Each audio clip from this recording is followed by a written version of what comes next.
नमस्कार प्रिय विद्यार्थियों। आप लोगों का कीर्तिमान एकेडमी पर बहुत बहुत स्वागत है अपनी इस हिंदी की क्लास में। तो जितने हमारे प्यारे विद्यार्थी पीजीटी, टीजीटी, जीआईसी 2026 की तैयारी कर रहे हैं उनके लिए क्लास प्रतिदिन की टॉपिक वाइज बहुत ही इम्पोर्टेंट होती है। तो आज के टॉपिक में जो इन वन लाइनर की क्लास में भक्ति काल है, यानी भक्ति काल के वो महत्वपूर्ण तथ्य है जो आप लोगों को परीक्षा हाल के पेपर में सीधे सवाल देखने को मिलेगा। तो आइए बिना देर किए हुए सभी को वेरी वेरी गुड इवनिंग, और बिना देर किए हुए हम लोग शुरू करते हैं। तो आइए देखते हैं किस तरह के प्रश्न पूछे जा रहे हैं। प्रश्न पूछे जा रहे हैं यानी वन लाइनर में। ओके बच्चों, तो देखिए यहाँ पहला पॉइंट दिया जा रहा है। पेन का कलर पहले चेंज कर लें तब स्पष्ट पता चलेगा। महाराष्ट्र के भक्तों यानी संतों में सबसे पहले नाम किसका आता है? महाराष्ट्र के भक्तों या संतों में सबसे पहले किसका नाम आता है?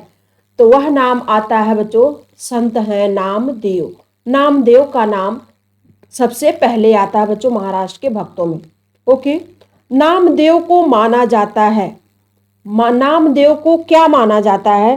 तो ये विठोवा के भक्त हैं, विठोवा का भक्त हैं बच्चों नामदेव। विठोवा गुरु इनके हैं, उन्हीं के भक्त हैं नामदेव। ओके, अब अगले पॉइंट में कि तमिल भाषा में महाकवि कंब या कंबन, दोनों नाम एक ही है। महाकवि कंब या कंबन ने रचना की थी तमिल भाषा में, तो बच्चों कंब रामायण नाम से था। रामायण की रचना इन्होंने किया था तमिल भाषा में। अब आइए अगला पॉइंट देखते हैं कि बंगला भाषा में रामायण की रचना की है। बंगला भाषा में रामायण की रचना की है तो कृत्तिवास ओझा ने कृत्तिवास रामायण शीर्षक से किया है। कृत्तिवास ओझा ने कृत्तिवास रामायण शीर्षक से बंगला भाषा में रामायण की रचना किया है। ओके, आगे आइए देखते हैं कि आचार्य रामचंद्र शुक्ल के अनुसार भक्ति काल की समय सीमा क्या है बच्चों? ये जानना बहुत जरूरी है। तो भक्ति काल की समय सीमा क्या मानी गई है शुक्ल के अनुसार बच्चों?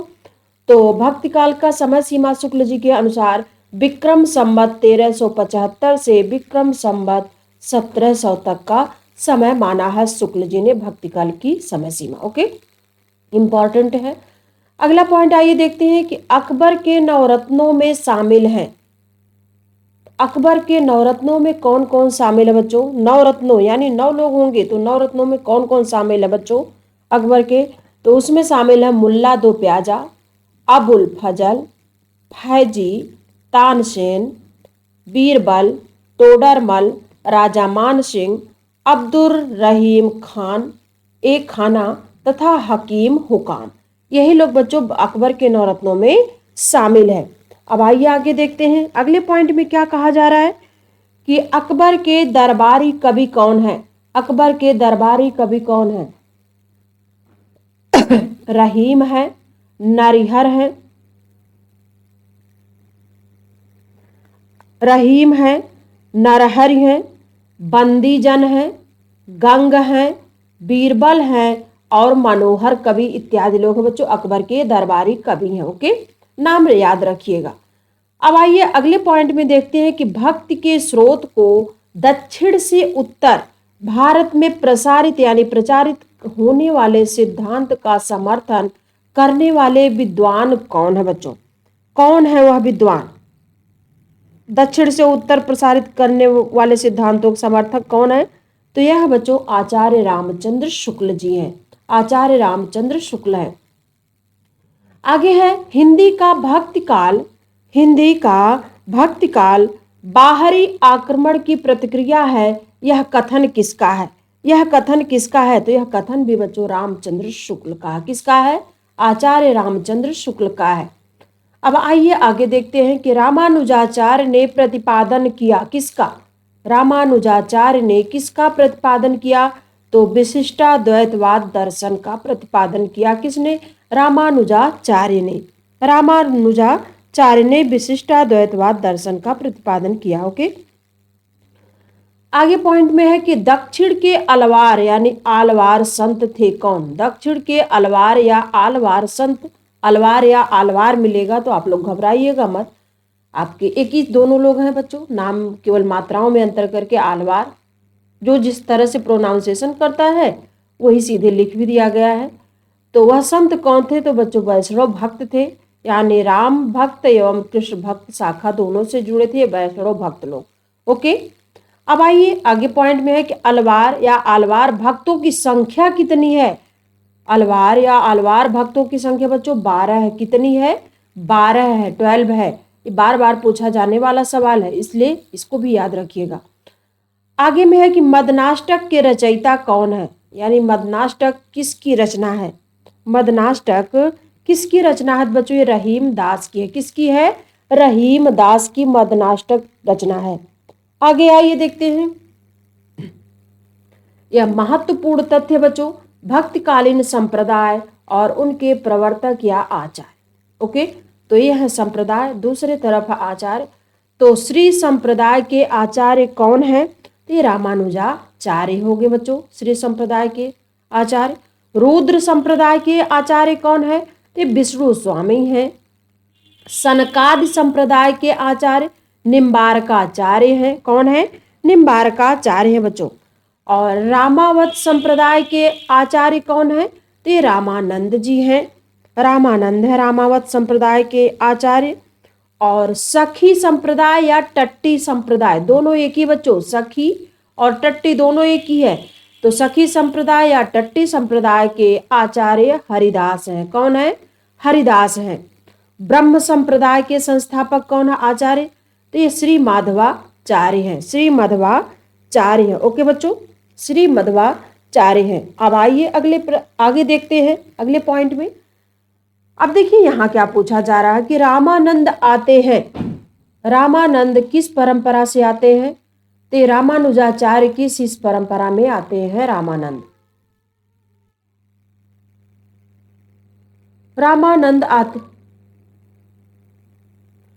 रामानंद आते निशु नहीं है। रामानंद आते हैं रामानुजाचार्य की शिष्य परंपरा में आते हैं।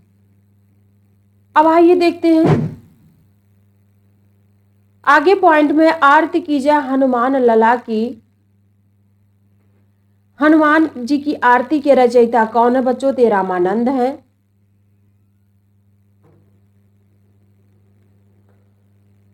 अब आगे पॉइंट में, गलता में रामानंद संप्रदाय की गद्दी स्थापित किसने किया था? तो कृष्णदास पयहारी ने।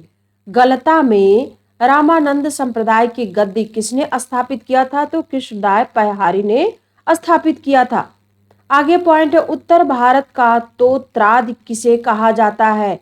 उत्तर भारत का तोत्रादि कहा जाता है किसको? तो गलता को कहा जाता है। गलता स्थान बच्चों, गलता में रामानंद संप्रदाय की गलता स्थान। ओके, रामानंद के शिष्यों की संख्या कितनी है बच्चों? तो रामानंद के शिष्यों की संख्या भी कितनी है? 12 यानी 12 है। ओके, राघवानंद कौन थे? तो राघवानंद बच्चों रामानंद के गुरु थे। रामानंद के गुरु थे बच्चों, रामानंद के गुरु थे। अगले पॉइंट में, भक्ति काल को हिंदी काव्य का स्वर्ण युग सर्वप्रथम किसने कहा है? तो जॉर्ज ग्रियर्सन ने कहा है। जॉर्ज ग्रियर्सन ने कहा है स्वर्ण काल, स्वर्ण युग बच्चों। अब आइए अगले प्रश्न को देखते हैं। अब अगले प्रश्न में है कि भक्ति का प्रारंभ हुआ दक्षिण भारत से हुआ बच्चों। आगे पॉइंट है, शेष नाग अथवा लक्ष्मण के अवतार माने जाते हैं। तो रामानुजाचार्य को शेष नाग अथवा लक्ष्मण का अवतार माना जाता है, रामानुजाचार्य को। अगले पॉइंट में, कवियों का सही कालक्रम है। तो कवियों का सही कालक्रम में अगर देखें तो पहले कबीर आएंगे, फिर सूर, फिर जायसी, लास्ट में तुलसी आते हैं। नाभादास कौन है बच्चों? तो नाभादास राम भक्त कवि हैं। ओके, आगे पॉइंट में, 252 वैष्णवन की वार्ता की भाषा किस तरह की है बच्चों? 252 वैष्णवन की वार्ता की भाषा क्या है? तो ब्रज भाषा में बच्चों ये लिखा गया है। अब आइए आगे पॉइंट देखते हैं कि 252 वैष्णवन की वार्ता के रचनाकार कौन है? तो गोकुलनाथ, जो विठलनाथ के पुत्र और वल्लभाचार्य के पौत्र थे, यानी गोकुलनाथ रचनाकार है 252 वैष्णवन की वार्ता के बच्चों। ओके, आगे देखते हैं कि नाभादास कृत भक्तमाल की भाषा क्या है? तो बच्चों नाभादास कृत यानी नाभादास की रचना है भक्तमाल। इसकी भाषा क्या है? तो ब्रज भाषा बच्चों है। अब आइए आगे पॉइंट देखते हैं, अष्टयाम के रचयिता कौन है? तो अष्टयाम भी रचना नाभादास की ही है बच्चों। अब आगे पॉइंट है, नाभादास कृत अष्टयाम की भाषा कौन सी है? बच्चों ये ब्रज अवधि या अष्टयाम शीर्षक से इनकी दो रचनाएं हैं, एक ब्रज में एक अवधि में बच्चों। नाभादास की अष्टयाम नाम से दो रचनाएं हैं, एक ब्रज भाषा में एक अवधि भाषा में। ओके बच्चों, विकल्प में जो आपको मिलेगा आप उसको आंसर दे सकते हैं। अब आइए देखते हैं, भक्तमाल के रचयिता नाभादास के गुरु का नाम क्या है बच्चों? भक्तमाल के रचयिता नाभादास, नाभादास के गुरु का नाम क्या है बच्चों? इनके गुरु का नाम अग्रदास है। क्या है? अग्रदास है, अग्रदास। तो बच्चों ये बहुत ही इंपॉर्टेंट तथ्य होते हैं।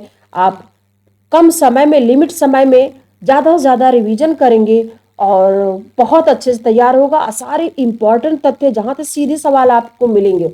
ओके बच्चों, तो इसको और क्लास भले छोटे लेकिन ए1 लाइनर की क्लास मत छोड़िएगा। अच्छे से ईमानदारी से, अपने प्रति ईमानदारी से इसकी तैयारी करिएगा। इसको बार बार रिवीजन इसका करिएगा। ओके बच्चों, तो आज की क्लास यहीं तक रहेगी बच्चों। फिर हम कल मिलेंगे शाम 6 बजे और अगले नए टॉपिक के साथ। वो टॉपिक होगा संत काव्य, वो टॉपिक होगा संत काव्य बच्चों। तो ठीक है, ओके बच्चों, तो आप लोग पढ़ते रहिए, स्वस्थ रहिए, मस्त रहिए बच्चों। Bye bye, take care.